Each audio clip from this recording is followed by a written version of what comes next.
I'm gonna let you go. No. You the host today. You hosted. We the guests. Oh yeah. Yeah. So I don't know how to do it. So like, since I'm hosting the show, I'm gonna let my my colleagues introduce the show.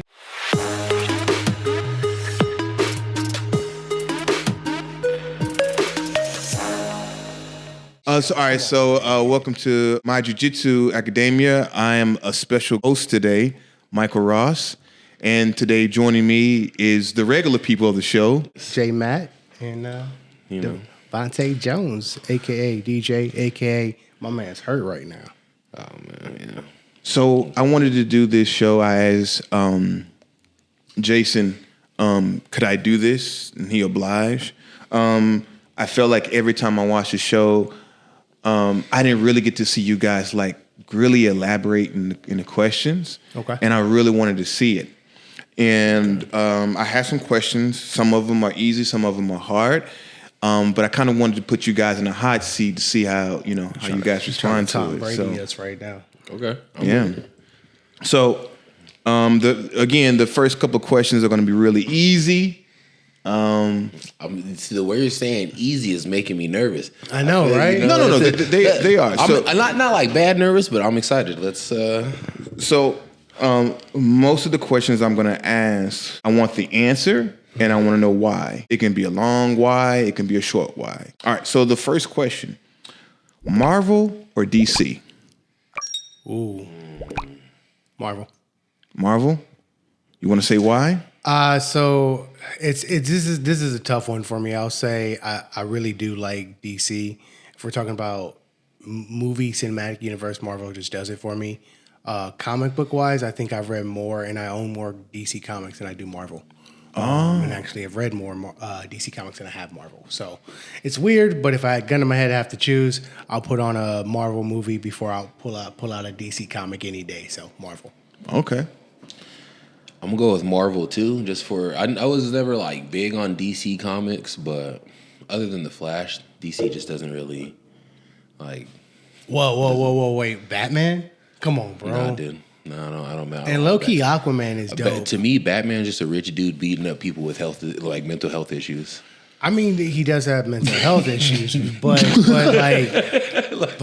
don't we all? We like to get choked out for fun, bro. He's a rich dude that's like, oh yeah, let me go beat up the Joker. Exercising demons. Yeah, he's doing good. There's who would do his work if he didn't do it? Like Gotham is, LA's kind of getting that way. You know what I'm saying? I ain't saying you're wrong, but that's just the way I see it. Okay. That's just the way I see it. But that and Marvel has the X-Men, bro. Like the new X-Men '97, they hoed Cyclops in the old like movies. Did you see how he came down from like used the blast to slow himself from falling? Yeah, that was sick. They're finally doing him justice. Yeah. I'll say this: I'm a Marvel guy, but DC has the better villains. I'm a huge fan of villains, and I believe DC is winning in that bracket. I would agree. I won't disagree either. All right. So next question. I think I already know what you're gonna go for, but I'm curious. I'll let you answer this one first. Dragon Ball Z or My Hero Academia? Dragon Ball Z any day. Dragon Ball Z any day. No one's beating Goku. Nope. Do you see behind me? I can't even choose what freaking things I want to put up, bro. Go ahead. I'm just saying, bro. And then I like My Hero because one of the villains is dope. All right. So you're really stretching it. You stressed him out with this one. Yeah. I'm gonna have to choose My Hero Academia. It got me through the death of my father. It's inspired this show. The fact that Deku started with no powers and built himself up. I identify with that a lot. And there's something about that that's intangible that I think goes a little bit deeper than Dragon Ball Z. Dragon Ball Z is like, hey, let's get better. Like, I use that for motivation as far as like, let's push myself, propel forward. Let's like, hey, you're beat up now? Well, push hard now because you're going to come back hard later on. You know what I mean? That kind of mindset. Whereas I watch my hero on more of a daily basis to like reset my mind. Like, hey, what's my purpose? What am I really going after? When I go into jiu-jitsu, what am I focusing on? It's not about the belts. It's not about beating this person. It's about my personal development, making me a better person and making me a better hero or jiu-jitsu practitioner, so to say. Okay. So my hero it's more intangible in my life. Looked like it hurt you a little bit though. It did. It really did. I got some ones that I got one for DJ that I feel like it's going to hurt him a little bit because he's going to make a choice. But I do want to harken back. Sometimes I take things from conversations. Never thought about Batman having mental health issues and going out and beating up people. Yeah. It doesn't seem like... I never thought about everybody there has mental health issues, but Batman's just exercising his to the wrong way, and then he's like targeting people. And he's like has a rule like I just don't kill people, but I beat the crap out of them. I think it's at the end of the day, I don't know if necessarily. I mean, trauma. I guess trauma is a mental health issue. And Batman definitely has a lot of trauma. I mean, you have your two parents killed from you. And in front of you, and not to mention, and you refuse to kill the guy who did. I mean, supposedly, I don't know. There's so many storylines. Yeah, bro. you know what I mean. But at this point. In every storyline, he kidnaps a child and trains him to be. And that's what I'm saying. He has trauma, right? So like, he has trauma. He doesn't really want to start a family. He'd rather start an army. So that mental health has now made him. Yeah, sounds like a cult to me. Low-key, maybe high-key. My boy. Darth Vader. Oh my gosh. Or Thanos. Darth Vader. Who do I like more, or like who is the better villain? Who is? This is kind of tough because like looking back at it, Thanos was like I gotta go Thanos. Yes, I gotta go Thanos. I'm with you. And look, I love Darth Vader. I love him. But Thanos, I want to because I'm seeing him struggle, so I want to see. I think I love Anakin more than Darth Vader, if I'm being honest with you. Anakin was a sucker.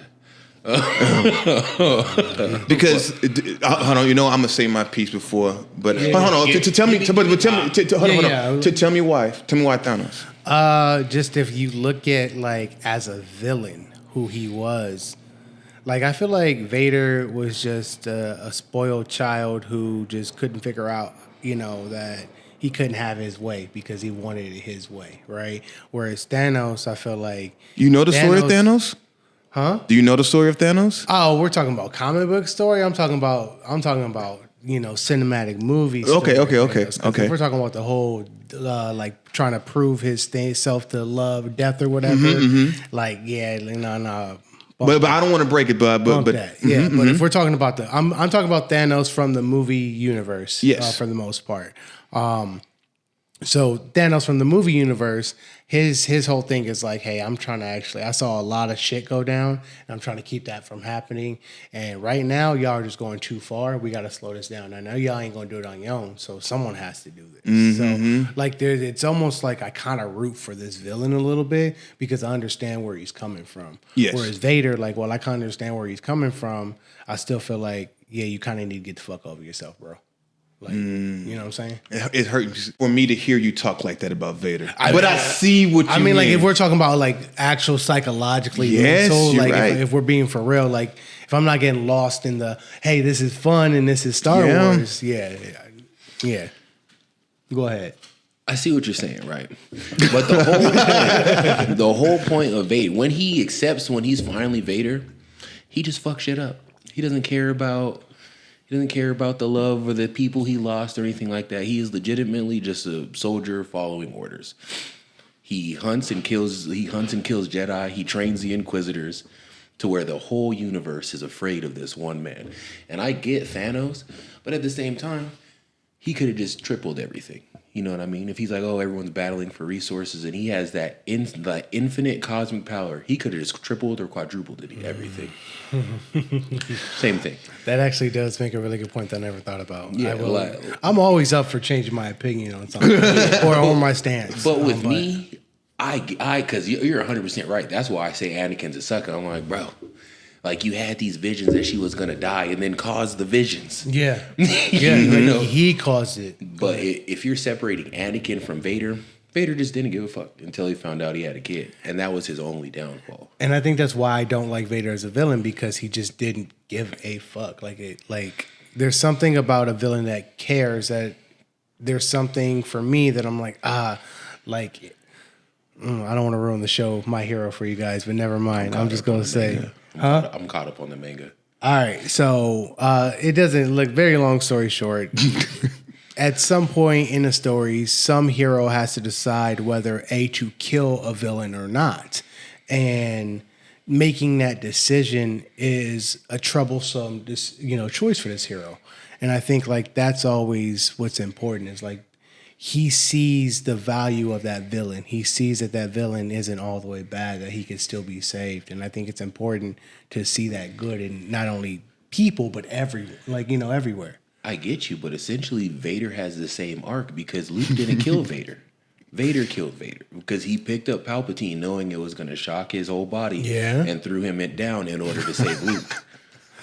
So I still have to go with Vader. I still have to go with Vader. Okay. But I see where you're coming from. No, I see where you're coming from too, man. And like, this is a tough one. Flip a coin. Yeah. I'll say this, like, I choose Thanos. I love the idea of a villain like having like such a strong purpose and drive. And in the movies, like the young Thanos, he just didn't care. He was just a titan. He was like killing everybody. And like when we were introduced him into Infinity War, he was very merciful in a lot of ways. Yeah. And he's like, look, I'm doing this because you don't know better than I do. Yeah. And something about that, I'm like, oh, I honor that. So like he was a dope villain to me. But the last scene in Rogue One, when Vader, when you see that life that red, and everyone freaked and he whooping, I was like, dude. I don't know if the camera can see this. How do you like turn the thing on? I just pointing directly at your camera right there. Just so they can see. Which one? Yours right there. Yeah, Vader on his lock screen. Yes. That was probably the most gangster scene I've ever seen in my whole. I'm like, I love this freaking dude. But now you did spawn something in my head, right? That single purpose of Thanos, right? It was his purpose. Vader was just following rules like a little bitch from Cities. Oh boy, now you did. I guess, but all right. So here's the thing, bro. You're not wrong, bro. I'll give you that. But how many Darth Vader fights have you actually seen? 3. You've seen a lot more than 3 Thanos fights, bro. You've seen Thanos fight in 2 movies. And he's beaten all 3 of them. Yeah. Sorry. And in like our world, we've never seen like a real Vader fight other than the 3 times we have in Obi-Wan, the end of Rogue One, and then the super old one. But we still sit here and talk about Vader like he's that dude. But hold on, but yeah. But I feel like Vader had way more respect than Thanos did. Like people feared. That's what they saying. feared Vader. But okay, we can go on. But so here's what I'll say. That was a good one, bro. That was a good one. I like that one. That was kind of. If you think that was something, this one's for you, DJ. Oh, that wasn't the one? That wasn't the one. I thought that was the one. Here you go. Man. You ready? Prime Anderson Silva or Bruce Lee? Prime Anderson Silva. Oh wow! I thought that was going to stump you. That's not. Like I like Bruce Lee as a the philosophy he brought to martial arts. I respect him for that. But Prime Anderson Silva, not only is he one of the GOATs, he's the reason I do this shit. Like that was. Don't go in. This my next. Okay. I gotta say Silva. Wow. I love Bruce Lee, but he was never really tested. Like you know what I'm saying? Like all you really have is his lore, exactly. And so you don't really have examples of Bruce Lee testing his belt, like for real. God. And so if we're talking about that may start some problems. I know it might, but what I'm saying is like for real. Like if Bruce Lee was out there on the MMA scene, I know MMA wasn't around then, so I can't really like compare in that fashion, right? I think he left his mark, he did his thing, but at the end of the day, I haven't really seen Bruce Lee fight to the death, so to say. You know what I mean? I've seen Anderson Silva do that. You know it'd be a crazy fight? Bruce Lee and Max Holloway. That'd be a good one. Crazy fight. That'd be a good one. So before he was about to go into it, but who is your favorite martial artist and why? And I'll let DJ go first because he was. Because he has okay. Mm-hmm. And it may not be Anderson. It may not be Anderson, but go ahead. Are we done with the Bruce Lee Anderson question? Yeah, yeah. I mean, if you are, unless you had something else to say. No, I think I say what I want to say. Can I tweak this question a bit just because I wanna name three. I want to name three martial artists. Hold on. I'm gonna allow you to name three, but one has to be number one. Rashad Evans. Yeah, Rashad Evans. He trained in New Mexico, so it was kind of someone that was close by that I was able to see. He's on there for sure.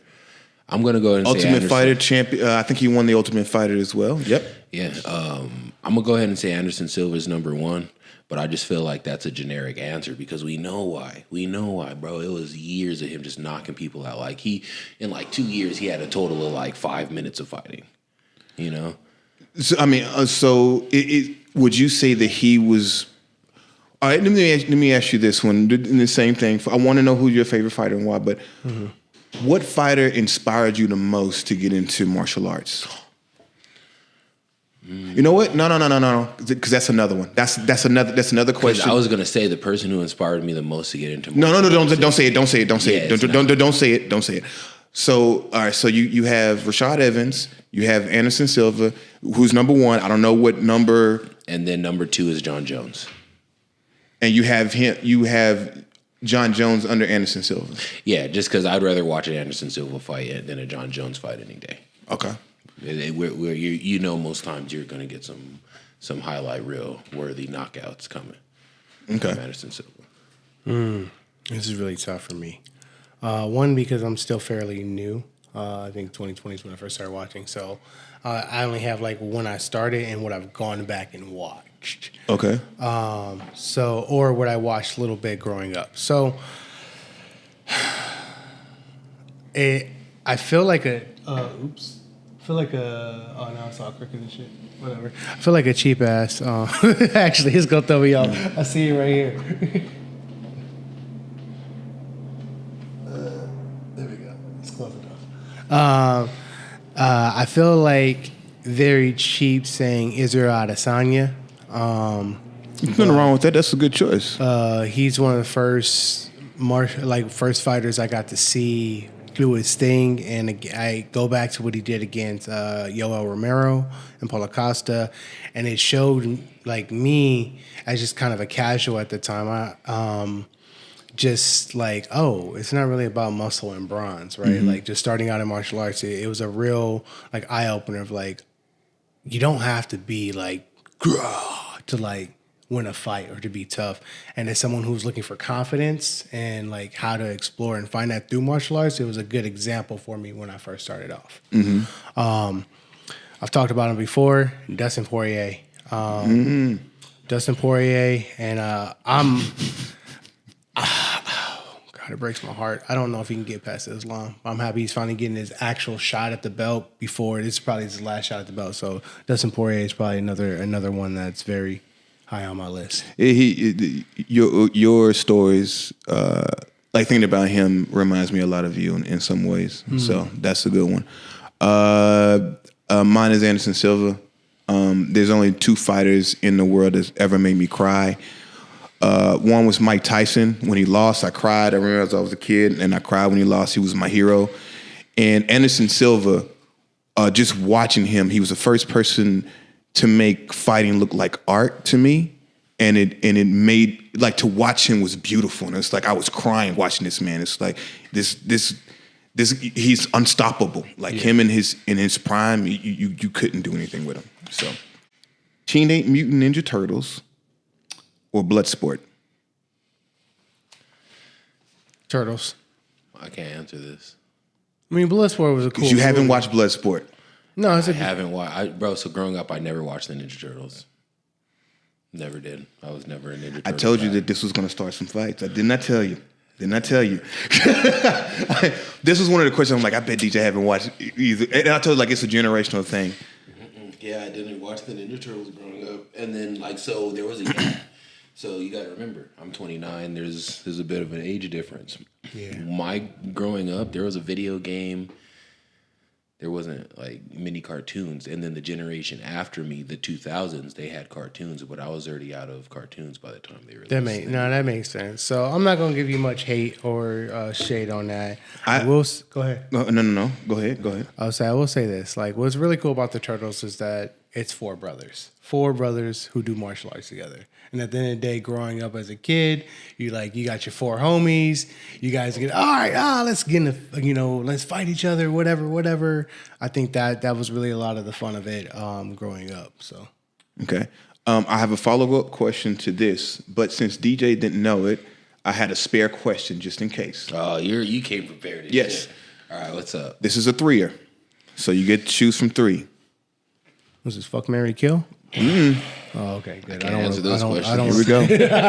We don't want to get you in trouble. Mortal Kombat, Street Fighter, or Tekken? Tekken. Tekken? Yeah. You look a little unsure. No. There's no unsure about that. Tekken. Shout out to my boy Drew. I'm confident he'll eat all of us in Tekken, bro. I'm so confident. Here's the thing. Tekken's the only one where you can just button smash and beat anybody with. So I'm gonna.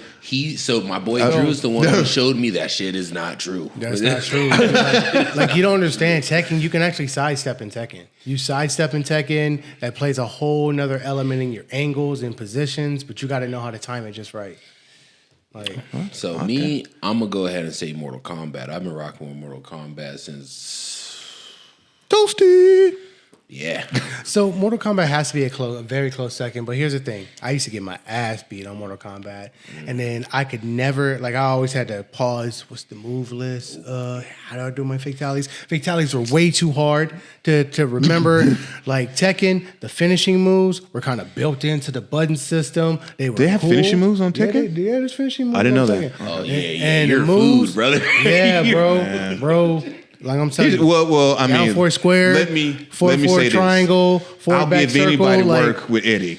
I'll give anybody work. Eddie and Yoshi. I'm telling you right now, we're gonna pull the 6 up after this. You ain't giving me no work with Eddie. I'm gonna pick Brian Fury and give you the business, bro. All right, Brian Fury or Jingadama. Yoshi, but don't let me pick Bob. Oh, I hate that dude. Bob? Yoshi? Yes, I hate him, dude. If someone knows how to use him, he's a pretty, freaking problem. Especially when he goes sit down, they know how to sit down and make him spin behind you, and he's like. It's been a minute since I played one. I'll figure it out. Yo, I'm telling you, I got it right here. We can hook it up. Hey, but my boy Drew, don't call me. Jason said if anybody wants to smoke in Tekken.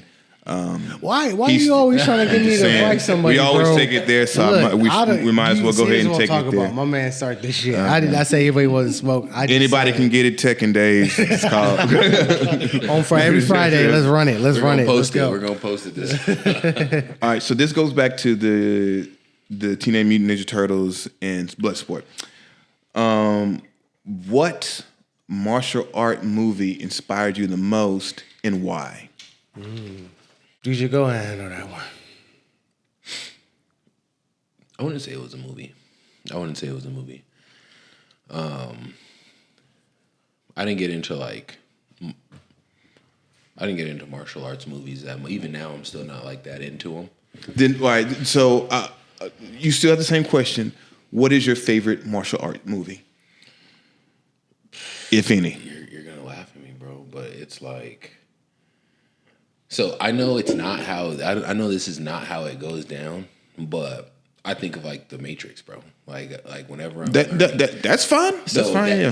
Then I would say The Matrix, but I don't watch a lot of martial arts movies, bro. Okay, The Matrix has one of my favorite scenes of all time as well. It's in Matrix Reloaded. I know I get a lot of crap because people don't like that one, but that's my favorite one. Great. There are 2 scenes. There's one where he fights the guy who protects the Oracle. Yeah.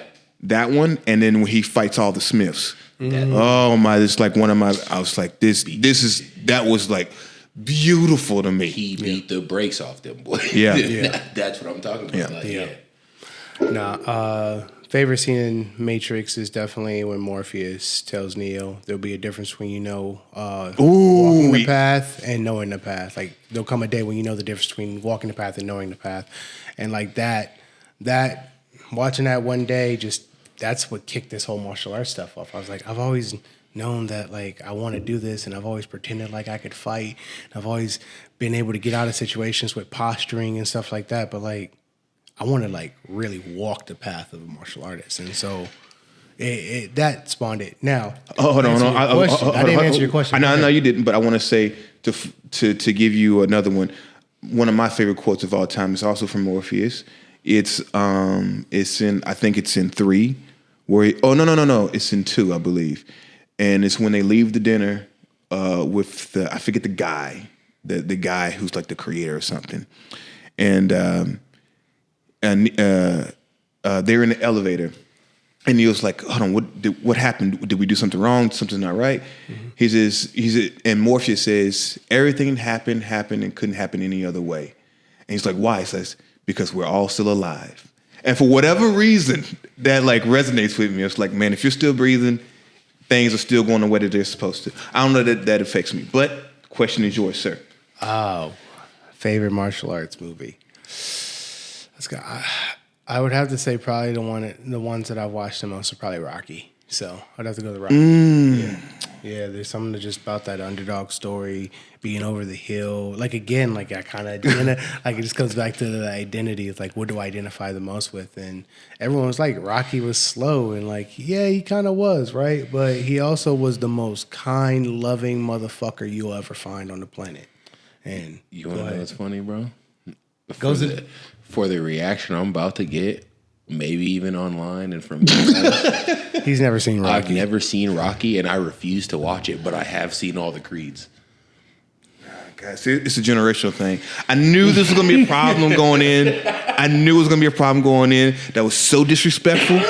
I'm not even going to even go there. To be fair, I really only watch Rocky 1 and 3. I kind of skip 2 every once in a while. Also disrespectful. 4 and 5 also, I don't really watch, but I definitely tap into those disrespectful. Creeds. Michael B. Jordan, that's my dude. Like, no Diddy. Creed 3 could have been better. If I could look just like him, I would. Like, if I could just change my avatar, Michael B. Jordan, let's go. All that working out, and not enjoying his food, he like to still get played by Lori Harvey. I'm good. You think he got played? I don't know the story, so I don't. We'll talk about it later. Yeah. Let's get. I don't like to do all that. Or her mom's a professional gold digger. Ask Steve Harvey. Ooh. I'm going to say this.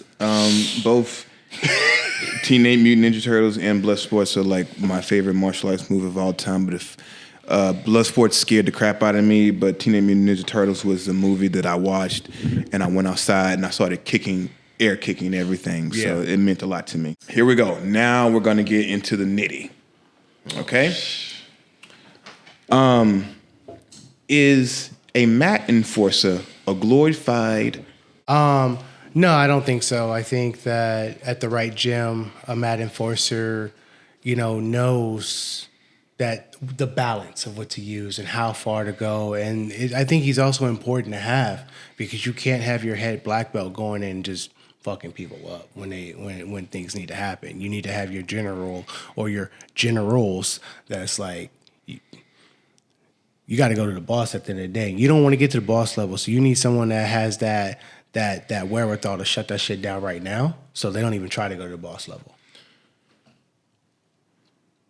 I think because there are follow-up questions, and so no, go ahead. You guys are going to have to live with this, because I may stomp you a little bit here. I think yes and no. I still think in a way he is a bully, but that doesn't necessarily mean like a bad thing. He's like the big brother that bullies people who are out of line. Like, you can't go out of your way to be a dick, and usually mat enforcers, at least in my experience, aren't like that. The mat enforcer is a specific guy that can be a bully, but for the most part, he just wants everybody to learn and do their thing. But if someone comes out of line, like when Lizzie said that there was a guy who smashed her, like slammed her, yeah, that's when the mat enforcer would be a bully, and that's kind of his job, is to bully the bullies and he's the bully of the bullies, pretty much, just to let them know, like, yo, there's levels to this, and if you act up. So you're 50-50. I'm gonna lean more towards like he's a friendly bully, but he's needed, So he's not the glorified mat bully. Yeah, because I think in order to be a mat enforcer, you can't be like unapproachable. Yeah. Good. I'm just agreeing with you. Okay. So, yeah. All right. So, And also, I think like the idea of having like that Mad Enforcer that's unassuming, where you almost like, that's the Mad Enforcer, that guy. Like, I never expected that guy to be the Mad Enforcer. That dude, whoa, okay. Yeah, and it's usually an unspoken thing, so that's another reason that I'm like, yeah, he's the fucking bully, kind of, because like no one's like, oh, he's the Mad Enforcer, but they know that that's the Mad Enforcer. Yeah, everyone knows in the gym who you don't want to see, like Forge, Misfits. We all know who you don't want to see at the top of the food chain. Like it's said without it being said. It's just like you gotta. It's for the people the visitors that got to figure that out. You know what I'm saying? But like if you're there, everyone knows top of the food chain is. Okay. He set us up. He did. He did. Well, we'll see. So, like in jiu-jitsu, right? Mm-hmm. This is a peaceful art. Would you agree? Yeah. So hold on. You're leading me right now. I just realized I was being led. All right, get your full question out. No. I'm at. This is my full question. This is a peaceful art, correct? I don't think so. No. You guys are trying to protect yourself. No. Hold on. So if someone came up to you off the street, like I'm looking to get into jiu-jitsu, is it like a peaceful, like it's a? No, it's not. So you're still learning how to choke people out, but at the end of the day, in comparison to fighting a Muay Thai fighter or a jiu-jitsu fighter on the street, yeah, it's a peaceful one because you're going to be peacefully asleep when he leaves you. Like he's going to like put you out, he's going to leave you there. Muay Thai fighter, you're getting stitches, bro. You catch an elbow, you're getting stitches. A judo guy, but you can learn jiu-jitsu in a peaceful manner. You don't have to learn jiu-jitsu by going to sleep or being beat up. You still got to get fucking strangled to learn. You know what I mean? Like you still like. So I guess it's more peaceful than the other martial arts, but it's still a martial art at the end of the day. And like it's peaceful. It's as peaceful as it can be. You know, but you're still kind of learning how to put people out. So the result is a more damaging one, but we train like jiu-jitsu is a peaceful like in theory, like to learn how to do jiu-jitsu, you don't have to do it like you don't have to be mean, right? Yeah. Oh, yeah. That's true. Yeah. So it's peaceful in a manner, right? Yeah, but if you're saying the art overall, is it peaceful? I can't put a blanket statement on that and say that's peaceful because my goal at the end of the day is to isolate a limb and break it. My goal is to choke you out, to either kill you or put you to sleep, depending upon the scenario. It can derive peace are those actions used in the right manner, but so would you say peaceful. It's more stabilizing or disarming, or a little bit of both? About in a self-defense manner. Mm-hmm. So yeah, like so jiu-jitsu is to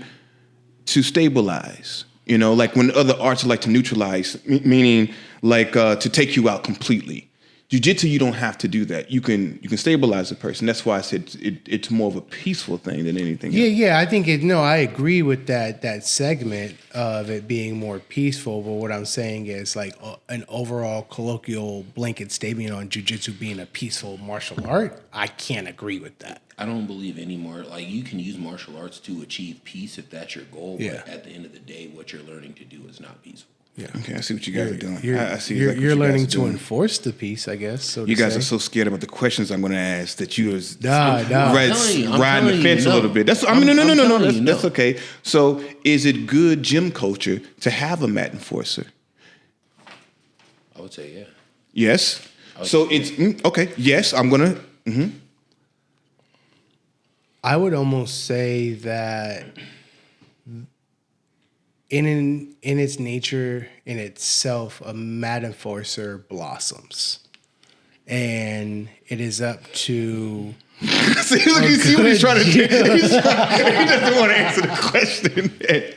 Nah, you ain't gonna catch me. You ain't catch me slipping. No. But truthfully, I think like it's gonna happen. That's what I'm really trying to say. Is like a mat enforcer is gonna appear. Whether you say, hey, you're the Mad Enforcer or not, because like I was saying, it's just nature. The best rise to the top. And everyone knows who that best guy is. Everyone goes, man, I don't want to fuck with that guy. Everyone knows when they look across the mat and they're like, fuck, let me look away real quick.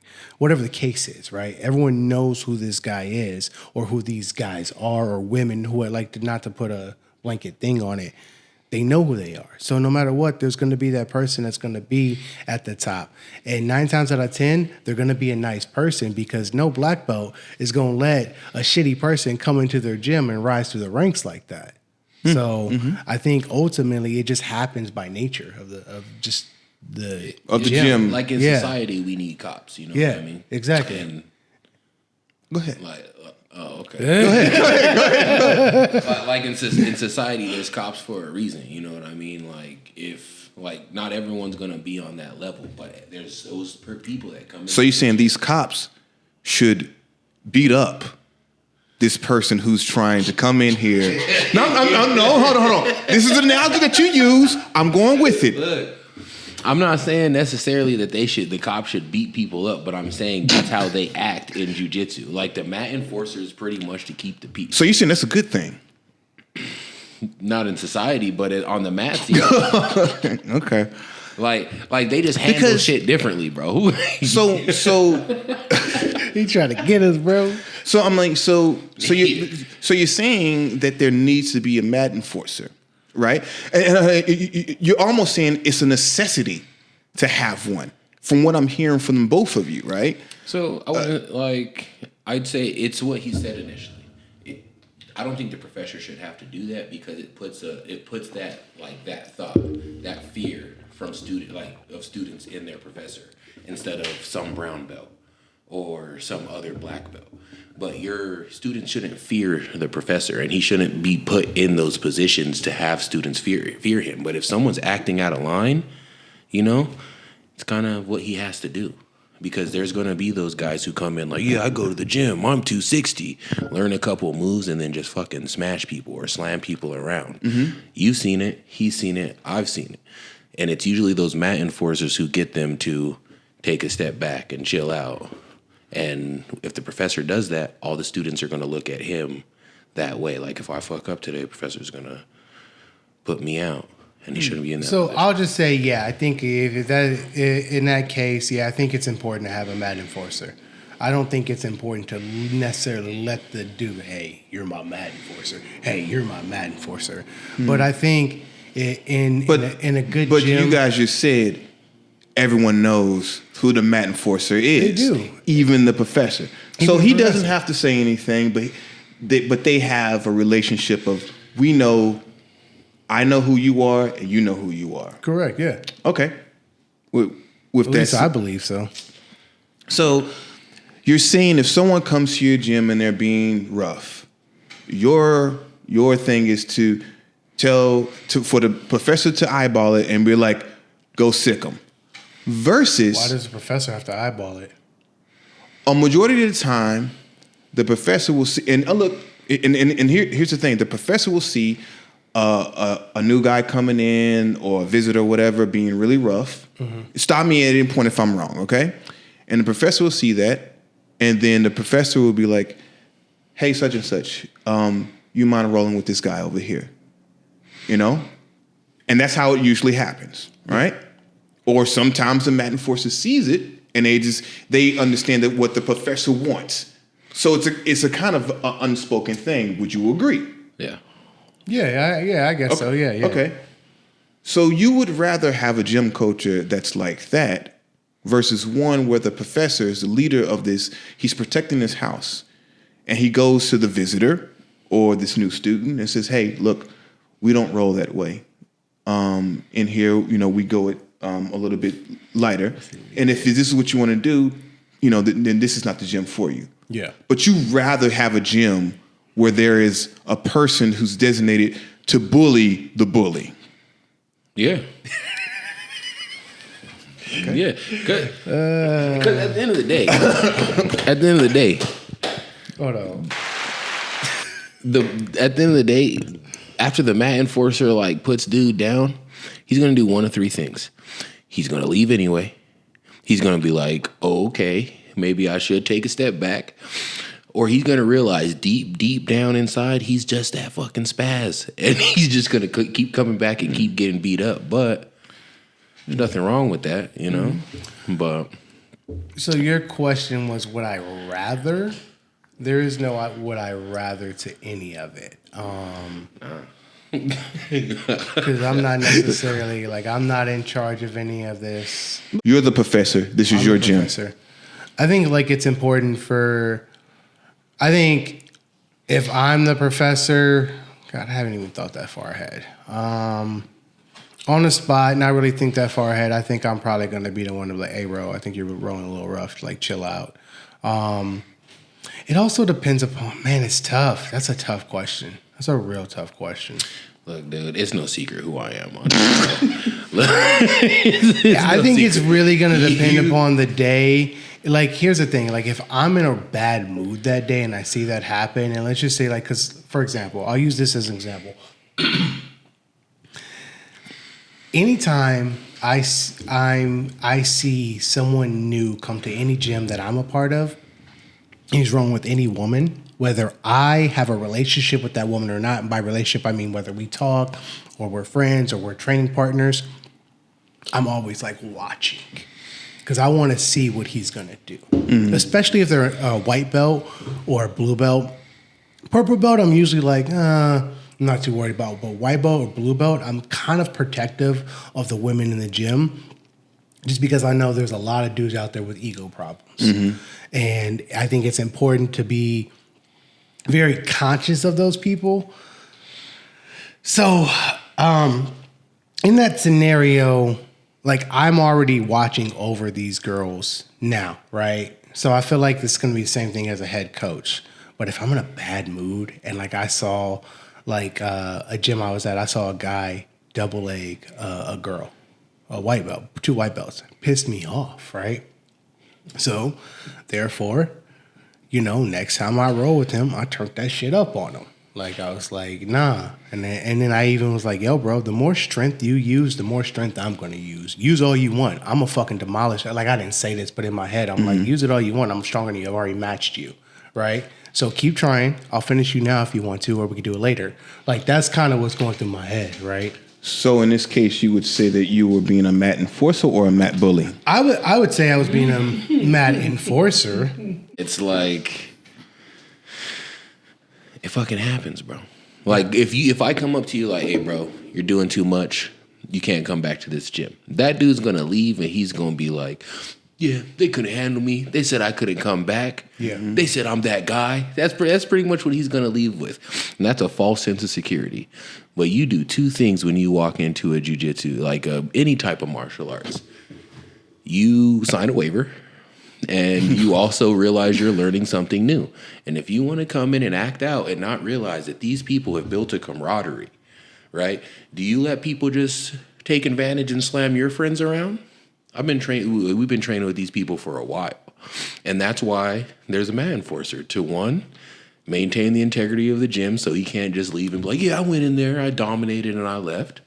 And 2, to make sure your friends are cool. The mat enforcers don't even get used every day, in all honesty. Most people come in like timid and scared. But the people who come in and they're like, oh, yeah, I've done this before. Oh, yeah, I do this. And they just want to run down white belts and girls. And, yeah, I think, like, look, that's the energy you want to bring, bro. That's the energy you were looking for. We're going to give it to you. So you got more? I'm sorry, I don't want to cut you off. Well, and that's what I was saying. Like, to me, that's what a mat enforcer is, bro. And, like, at the end of the day, I feel like you can lie to the rest of the world, but you can never lie to yourself. You know your thoughts. You knew you were in there being an asshole. And you knew why you got your face pinned to the mat. Like, and that's what a mat enforcer is for. You know? Okay. So, to answer your question directly, now that I've heard what DJ's had to say, and it's also some things that is kind of... Fuck them. No, I've had more time to think. That was kind of on the spot question for me, so I needed to think it out. And it does go back to what I was saying is how do I feel on the day? Where is my energy at? And also what energy I read from that person. Are they just that scared, timid white belt who really doesn't know and they're fighting for their life? Yeah, I might tell them, hey, look, you're new to this. Slow down. Come roll with me. Let me show you how, you should be rolling, right? But what if it's a guy that is, a D1 wrestler and he's coming in there, he's trying to dominate everybody? well then yeah, I might have my Mad Enforcer come in and show this D1 wrestler what's up. Jump a ghillie. You know what I mean? Like that's it depends upon the energy and who the individual is, and I feel like I have a really good read on energies in people, so that's just going to be a case by case situation for myself. Okay, we may not even get to these rest of these questions because I'm curious now about this whole thing. So this is something that you say like we're going to apply this in the gym, but would you? In the gym, in jiu-jitsu, like you help grow these people in this art, but you're also helping them mentally and emotionally in a lot of ways. Mm-hmm. And so this is something that you want to also have in the background. It's like, this is how we handle business. If you're not nice, then we'll be mean. Versus saying like, hey, this isn't what we do here. Your goal is if someone comes in my house, instead of kicking them out, we're gonna beat them up so they don't come back. So have you ever gone with a mat enforcer? I have. How many times did he actually submit you compared to let you squirm and run for your life and attack your cardio? So for me, I've been mat enforced on twice. How do you know when you're mad at You know. It's just because you're nice, bro. I don't think it's ever happened to you, but you know. I don't know. Like that's why I was like. Basically, what happens, bro, is you went through a round and you're like, yeah, I ran through that. Like in your head, you're like, I ran through him, and then someone taps you on the shoulder and they're like, hey, you want to go with me next? And they're usually like real nice and real kind about it. Yeah. And then they make you regret that yes for 6 to 7 minutes, bro. Huh. Okay. And then usually people are watching. Like people will stop and be like, "Yeah, motherfucker." Yeah. And so, and just to give a caveat too, my opinion on a mat enforcer is you don't necessarily have to come in a gym and be mean to someone. There's mat enforcers that's just like, hey, I'm gonna smash you first, so you chill out for the rest of this. You know what I mean? So those are my both situations were like that. I'm again, I roll really calmly and really soft. I'm more in line to like allow you to dominate me more than me to dominate you. Same. If I'm visiting a gym or if I'm a new student. Same. But the times that it happened, to answer DJ's question, the time that happened, one, we just had a good battle, and the other one I submitted. Not to say like I'm the baddest guy ever, but here's the thing: like I've been a whole bunch of gyms, and I think like the energy that I brought was more respectful. Which is not always the case. There's some guys who want to come in a gym and kind of establish their dominance because they think they're stronger than everybody. But no, not for me. But I was answering your question. Did you have a follow-up question to that? No? Oh, okay. No, well, actually, yeah, my bad. But like, yeah. So in my experience, usually I attack cardio. Like if I'm gonna go over there because you're wilding out and you feel like hold on. Mentally and emotionally, this is the best approach to have versus like pulling me to the side and talking to me. You think that applying force is the best way to teach a person this art. Some people need it. Yes. Okay. Some people need it. 100%. Okay. Like I get where you're coming from, bro. I get what you're coming from. I clocked what you're trying to do. You're trying to make us backtrack. No. Jump around. No, bro. I 100% feel like it's needed just because it's like this. Words don't work with everybody. You know, there's some badass kids in this world that their moms tell them no 500 times a day, and then they went to sleep, and she knows she's going to tell him no 500 times more tomorrow. But if you hit this dude, it's like, hey, man, you want to catch a round? And then you make him scramble for his life for 6 minutes, he's going to second guess that every time. He's not going to come in there acting like that just because you attacked him in a way that he feels like, yo, I need to drop the ego and learn what I was doing because I was lost.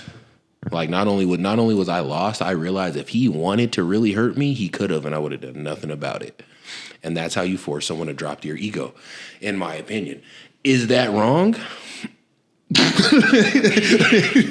Look, I've done something like that to somebody before, and they still didn't drop their ego, and it took everything I had not to go back across the mat and bring fuck them enforcement level 2, and that's when you just wrap your bicep around that. So there's another level of enforcement. This wasn't a mat enforcement situation. This was that situation where someone put my name in their fucking mouth, and I had history that I had to handle some shit. But that's hold on. Don't go too far in that because we're going there too. Okay.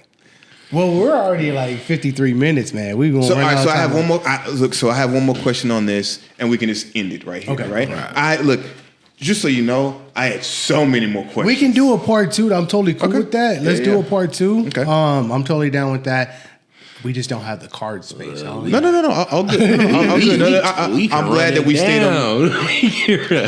I'm glad that we stayed on this one subject, and so it brings me to my last question for this, and then we can wrap it up. I want you guys to take your time on this question. Okay. Can you name the time that you were mat enforced on or had to mat enforce someone? And it's kind of a two-parter because this question is like kind of coincides with this next one is. Ask both and we'll just do a 2-part question. Okay. Yeah. Name the time that someone beat the crap out of you. And name the time that you beat the crap out of somebody. You don't have to name names, gyms, or anything. You could just tell me the experience, whether it was a mat enforcer or a mat bully, or you had to be the mat enforcer. I'm a firm believer that you gotta be thrown into the fire. Like, that's how I work. Just throw me to the wolves, I'll learn. If I'm not meant to do it, that's my fault. Mm-hmm. My first gym that I went to, I made friends with the mat enforcer, Shad, and I pretty much told him, like, bro, beat the shit out of me. Like, beat me up. So every day it felt like I was... Was there one particular time where it's like... you drove home with no music? With Shad specifically? Every time. I didn't drive home with music on ever. But is there one time that sticks out? Because I want to know the experience. Tell me. Yeah, bro. Sorry, babe. But pretty much, dude, I was dating this girl in the gym. We did stuff, like we did our stuff, you know what I mean? She had a friend, her friend also trained. We were all going to go hang out, bro. Shad beat me up so fucking bad at the foot of their feet that I never seen that girl again, bro. Like, the girl I was dating, I seen her again. But her friend... we weren't hanging out again. We were not hanging out again. It did not happen. It wasn't gonna happen, bro. He got me in a top mount. He mounted me from top, no diddy. And then he fucking got me in a triangle. I wouldn't tap to the triangle because I was like, nah, I can't go out like this. So he torqued the arm bar and I'm trying to fight it. He looks me in my eye and then he wrist locks me. And then I realize I can't tap because I'm stuck like this. Right? So I have to tap with my foot. And then whenever, like right before I tapped, I'm seeing stars, everything's going black. And then like the last thing I see is the girl I was dating sitting down, the girl that we were supposed to hang out with standing up, like looking down at me. And then just like, I knew from that point forward, like just by the look in her eyes, I was like, this wasn't meant for me. That's Sahara. That's the desert right there. There's nothing. It's dried up, bro. Would you say earlier, like if your girl sees you get beat up? Yeah, bro. Like if a girl sees you get beat up bad enough, it's not happening. It's not happening, bro. And that's what happened. That's pretty much what happened. And then Shad beat me. He looked at me. He's like, "You're getting so much better, man. You're getting so much better." Did he know what he didn't know anything? We were friends, and Shad. The thing is Shad is like I legitimately told Shad that's how I learned, and he was a super nice guy, German dude. He moved back to Germany during COVID, but he was the sweetest guy, like the sweetest fucking dude ever. He didn't do it on purpose, but yeah, that's what happened. And do you know your story specifically about the time where you put a beating on someone, and it is. So, hold on, and just to specify too, we're not glorifying beating someone down. Sometimes it just happens when you're in a gym, and it just happens. So I've accidentally done it before. I was in an average place. I think he told me one time. Well, like he just told this story when that guy slammed the girl. The coach gave me that like, that's the second time he's done this, bro. And I was like, he go. He like, no, because I had already seen him do it once before, and the coach was like, he's new. And like these girls are like 100 pounds, yeah, they're not like big. small, like very small girls. And this dude was like 240, 250, and he like was picking them up and dumping Like them. it'd be like my size dumping like what's her name? Scratch. Like no. She was like Scratch. Gabriella,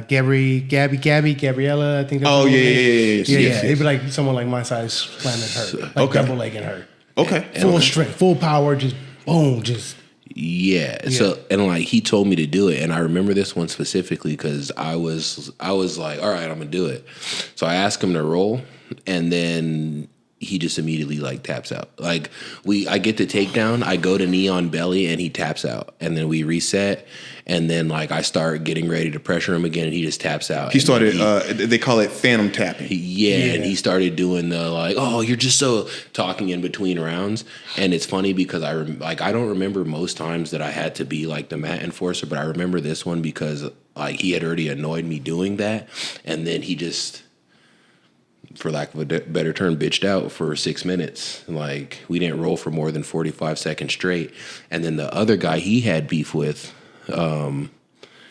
There was one time that I was supposed to like, because he was making the girls. I told him not to. I was like, hey, bro, no. This is a separate time. Okay. He was just making girls uncomfortable, and one of the girls told me like, oh, he's kind of weird, bro. Like he's weird, and this girl was kind of young, so that's when I was like, okay, we're gonna get him up out of here. And he did the same thing, phantom tapped, and then got up and then like ran away from me and circled me for 6 minutes. So I remember those ones because I felt like I didn't get the job done, and I was annoyed about it. He tried phantom tapping on me with the Kimura, and I was like, nah, I'm gonna make sure you feel this shit. You're dirty. He said I would do it anyway. No, it like that scenario, that whole situation was like you crossed the line, and I can't. Which kind of there's too much history there for me to at this point to allow that to cross here at that point in my house. You know what I mean? Yeah. And so and 'cause I hope you know yours. I just want to say this real quick. Yeah. This is the reason why I talk about is a good gym culture, because for me, if this is happening, and apparently this happened more than once, and apparently there's ways to get out. You can phantom tap. You can talk in between lines. You can run around. You can stall. Yeah. The person doesn't learn their lesson. And that's when you come to the person, you tell them like, look, we don't do this, and if you want to, you talk to the person first. And if they're okay with it, then you can have that round. But if you continue to do it, you're out. And that's it. That seems like the better option when it comes to like having a mat enforcer, a mat bully, whatever. Like the leader of the gym has to step in. That's why I was kind of giving you guys crap a little bit. But it was on purpose. It's on purpose. So, but that's it. Let me fix this. Sorry. Just hold the DJ. Standing on business, I'm still like, look. I mean, when you said it. This person was able to evade. He was able to talk his way out of a fight. So the thing is, he didn't get any of the smoke that you were cooking. So the thing is, he did. He tapped because he did feel my knee on his sternum. Like he tapped for a reason, but it wasn't. But that didn't stop him, did he? He didn't smash too many people after that. He got the point. But he still went off. No, I told him, I was like, why you only roll with girls? Like, yeah, and here's also. Are you talking about my enemy? No. Oh, and because it feels like, it's this thing of like, man, why you dodging me? Why you ducking me? Roll with me. And it's like the point isn't really being, getting across instead of like just verbally communicating, And but again, I'm beating a dead horse. Let's hear your stories. Let's hear your stories. Your biggest beatdown that you received and the biggest beatdown that you gave. I'm gonna be honest with you, not to sound like I just don't get beat down. Like I tap very early and often. Huh? I was about to say, oh. No. I mean, like, beat down to the point of, like, I want to quit. Like, I'm done. Like, mentally defeated. Like, I got fucking my ass whooped. There's nothing and that's just because I'm always at this point of what energy are they giving me? And I'm always matching that energy. If I feel you turn it up, I'll just turn it down. I'll lose. I don't care. Like, I don't care. Being the best in the fucking practice room doesn't matter to me. What matters to me is being the best when it comes down to real life scenarios and in competition. Outside of that, I don't give a fuck if I have to tap. Like, I really don't.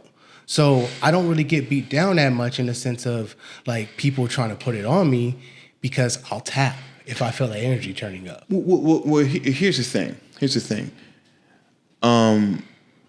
No, there's certain people that don't have to turn it up, and they can just beat you down, and it doesn't have to be like a mean thing. So like you?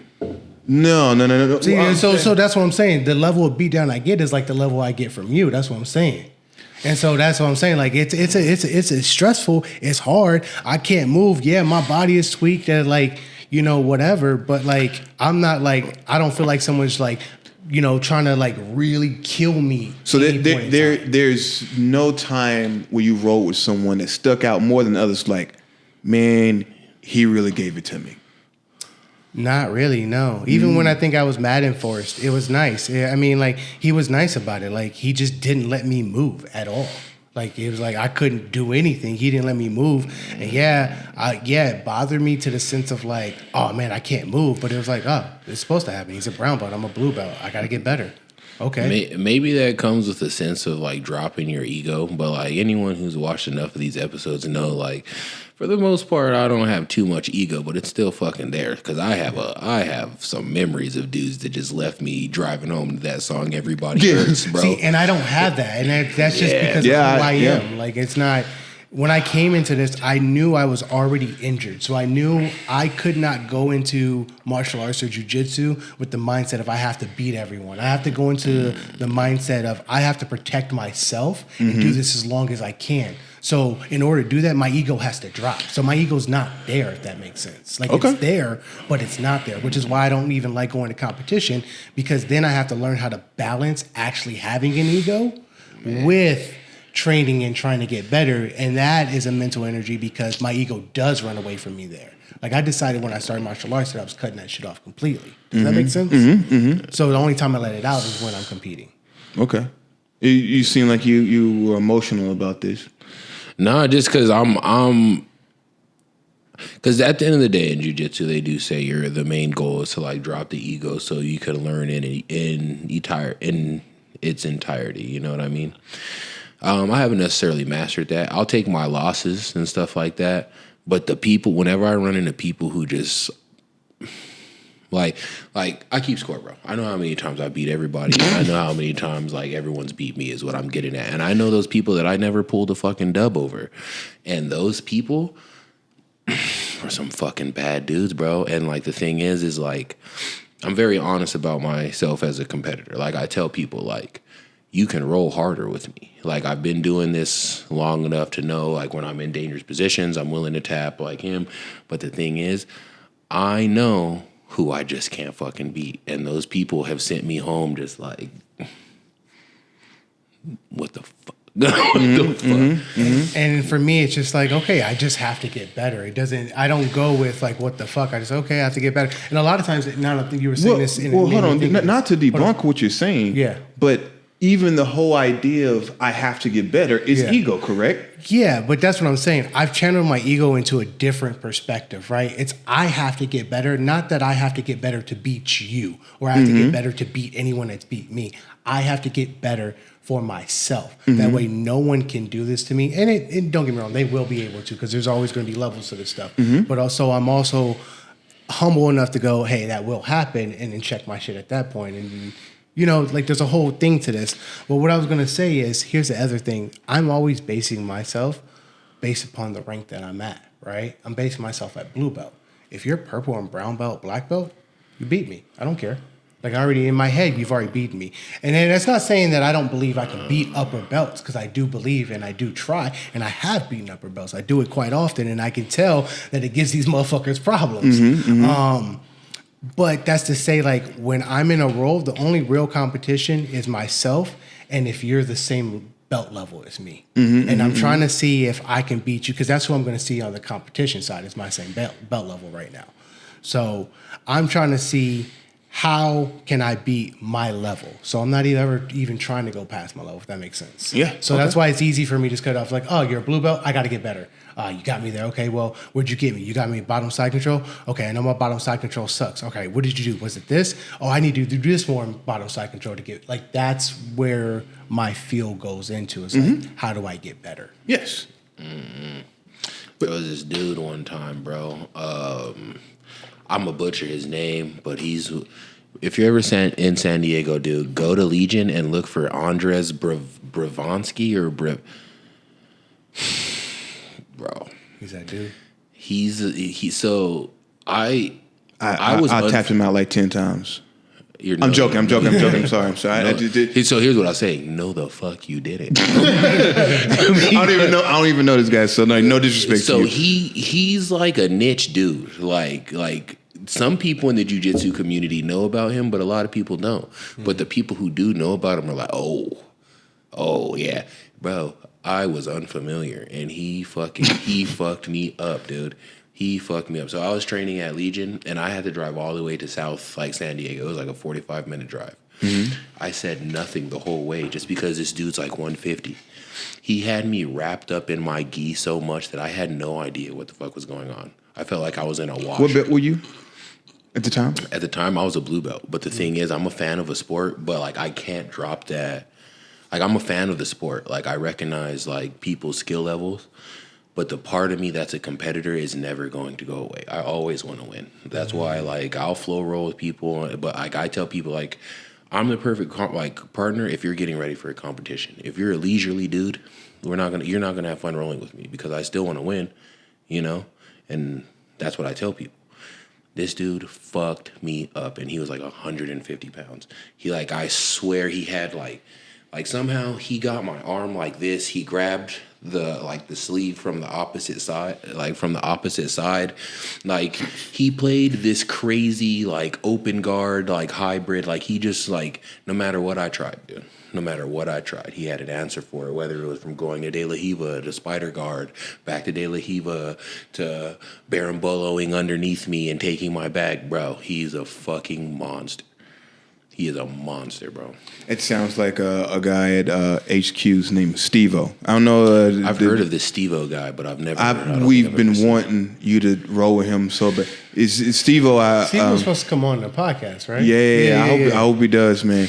I talk so much crap about him, and I love him, and he helps me so much. But I talk crap to him, and I'm like, I'm going to get you this time. And every time I challenge him, he taps me.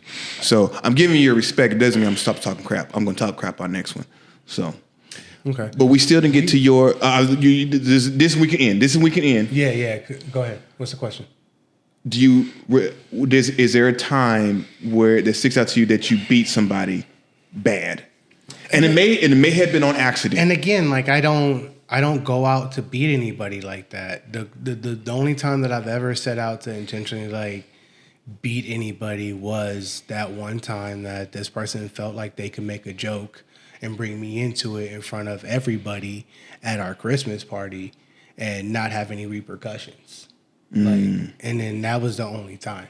Like, outside of that, nah, because I'm a very, like, people don't believe I really am a fucking peaceful person. Like, I don't hate all that stuff, the anger, all that. It's an exhausting, like, emotion to have. And it's just like, I'd rather surround myself with laughter and love than get caught up in that shit.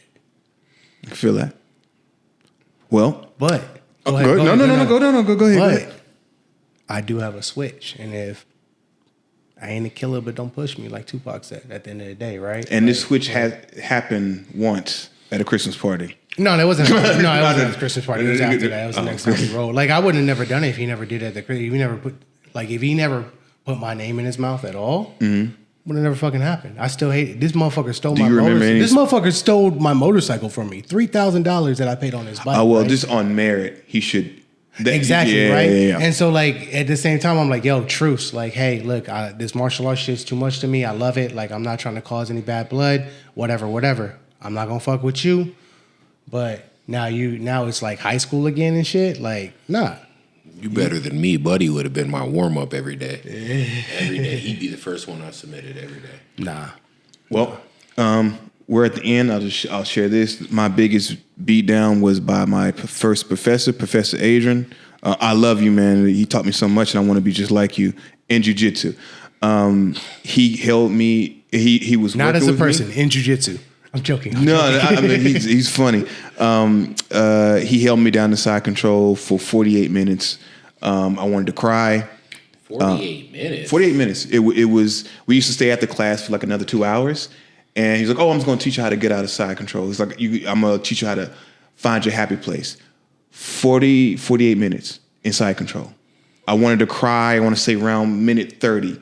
I wanted to cry like a child, like that was coming up, and I felt it, and I didn't, and that taught me so much. But that one sticks with me more than anything else. That was just like someone doesn't have to tap you to make you feel beat down. He controlled me and made me feel beat down. That robbed me of so much. Bad enforcer. And the time that I beat somebody down, it was completely on accident. But I'm not gonna say it was a gym.